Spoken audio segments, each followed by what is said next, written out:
लोग कहते हैं कि शैतान सिर्फ रूहों में होता है, पर मैंने उसे अपनी आंखों से रेंगते हुए देखा है। ये कहानी किसी भूतिया घर की नहीं है। ये कहानी है अमेरिका के उस हिस्से की जहां कानून नहीं बल्कि खौफ राज करता है। बात पिछले महीने की है। लुइसियाना की दलदली नदियों में एक 40 फीट लंबा एनाकोंडा मृत पाया गया। यह सामान्य नहीं था। उस सांप का पेट फटा हुआ था, जैसे किसी चीज ने उसे अंदर से चीरकर बाहर निकलने की कोशिश की हो। जब पुलिस वहां पहुंची तो उन्हें सांप के शरीर के अंदर एक पुरानी मिट्टी से सनी लकड़ी की गुड़िया मिली, एनाबेल। मैं वहां प्राइवेट कंसल्टेंट के तौर पर मौजूद था। उस गुड़िया की आंखें कांच की थीं, लेकिन उनमें एक अजीब सी चमक थी। उसी रात वो 3 पुलिस अफसर जो गुड़िया को सबूत के तौर पर ले जा रहे थे, रहस्यमयी तरीके से गायब हो गए। सुबह उनकी लाशें मिली। उनके शरीर ऐसे मुड़े हुए थे जैसे किसी विशालकाय सांप ने उनकी हड्डियां पीस दी हों, लेकिन उनके गले पर इंसानी हाथों के निशान थे। मैंने इस गुड़िया की हिस्ट्री खंगाली। ये गुड़िया 1970 के एक अनसुलझे मर्डर केस का हिस्सा थी।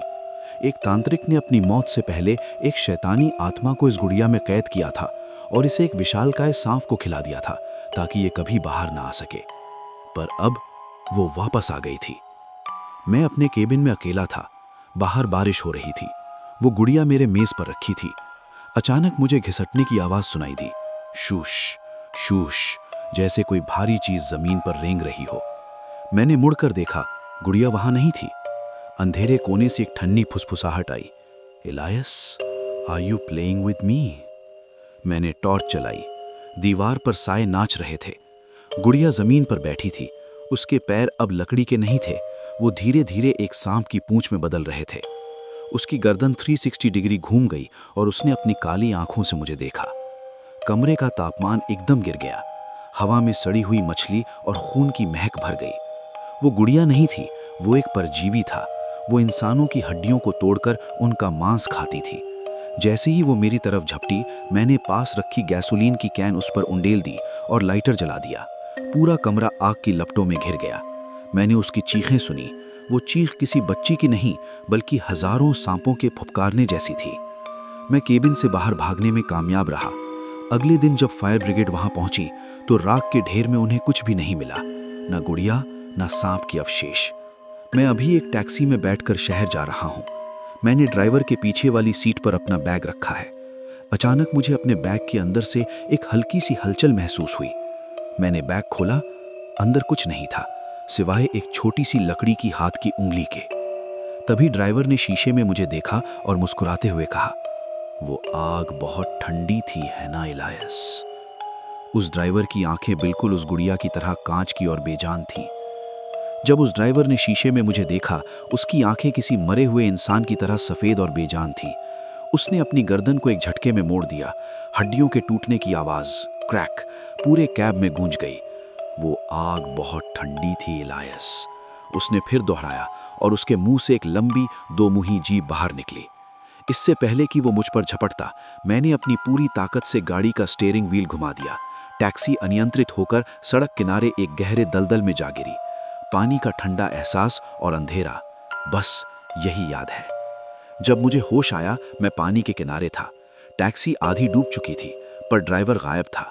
मेरे हाथ में अभी भी वो छोटा सा बैग था जिसके अंदर उस गुड़िया की लकड़ी की उंगली रखी थी, पर अब वो उंगली हिल रही थी। वो किसी कीड़े की तरह बैग की दीवारें खुरच रही थी। मुझ पर अब पुलिस का शक था। लुइसियाना की पुलिस को लगा कि मैंने टैक्सी ड्राइवर की हत्या की है। मैं अब एक जासूस नहीं, एक भगौड़ा, फ्यूजिटिव बन चुका था।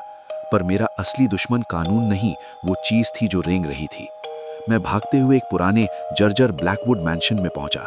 वहां की दीवारों पर हजारों सांपों की केंचली स्किन चिपकी हुई थी। वहां मुझे एक डायरी मिली, 1970 के उस तांत्रिक की। उसमें लिखा था, एनाबेल कोई गुड़िया नहीं है, ये एक बीज है। जो भी इसे जलाएगा वो इसकी राख को हवा में फैला देगा, और जो उस हवा में सांस लेगा वो खुद एक चलता फिरता पिंजरा बन जाएगा। मेरे रोंगटे खड़े हो गए। मैंने उस रात केबिन में उस गुड़िया को जलाया था, यानी वो जहर अब मेरे अंदर भी था। अचानक मेरी बाह में तेज जलन हुई। मैंने शर्ट की आस्तीन ऊपर की और चीख निकल गई। मेरी खाल के नीचे कुछ रेंग रहा था। नसों का रंग काला पड़ रहा था और मेरी त्वचा पर धीरे धीरे सांप के छिलके उभरने लगे थे। तभी अंधेरे से वही गुड़िया, एनाबेल, सामने आई। अब वो छोटी नहीं थी, उसकी ऊंचाई एक इंसान जितनी हो चुकी थी।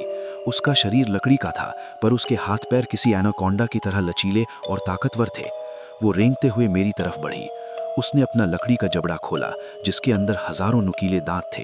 Alliance, give us your skin, वो फुसफुसाई। मैंने मैंशन में रखे पुराने केरोसिन लैंप को उठाया।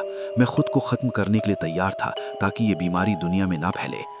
मैंने माचिस जलाई, पर जैसे ही रोशनी हुई, मैंने देखा कमरे में सिर्फ एक गुड़िया नहीं थी। वहाँ सैकड़ों छोटी छोटी आनाबेल गुड़ियाँ जमीन पर रेंग रही थीं, और उन सब के चेहरे मेरे चेहरे जैसे थे। वो सब एक साथ हंसने लगी, एक ऐसी आवाज़ जो किसी के भी दिमाग को पागल कर दे। हफ्तों बाद लुइसियाना पुलिस को मेरा केबिन मिला। वहाँ कोई लाश नहीं थी, बस एक पुराना टेप रिकॉर्डर चल रहा था। पुलिस ऑफिसर ने प्ले बटन दबाया। टेप में मेरी आवाज़ यानी इलायस की आवाज़ आ रही थी। अगर आप ये सुन रहे हैं तो मुझसे दूर रहें। मैं अब इलायस नहीं हूँ। मुझे भूख लग रही है और मुझे इंसानी हड्डियों के टूटने की आवाज़ पसंद आने लगी है। ऑफिसर ने जैसे ही रिकॉर्डर बंद किया, उसे महसूस हुआ कि छत से कुछ टपक रहा है। उसने ऊपर देखा। छत पर एक विशालकाय सांप जैसा जीव चिपका हुआ था, जिसकी खाल इंसानी थी और चेहरा इलायस का।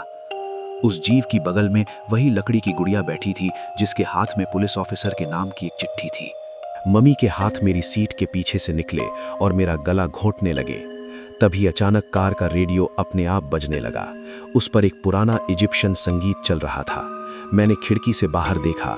पूरा शहर धीरे धीरे धूल के गुबार में गायब हो रहा था। बड़ी बड़ी इमारतों के ऊपर पिरामिडों के साए दिखाई दे रहे थे। पुलिस की गाड़ियां आ रही थीं, लेकिन उनके सायरन की आवाज़ अब चीखों में बदल रही थी। एनाबेल ने मेरे कान में धीरे से फुसफुसाया, अगला शिकार तुम नहीं हो, पूरी दुनिया है।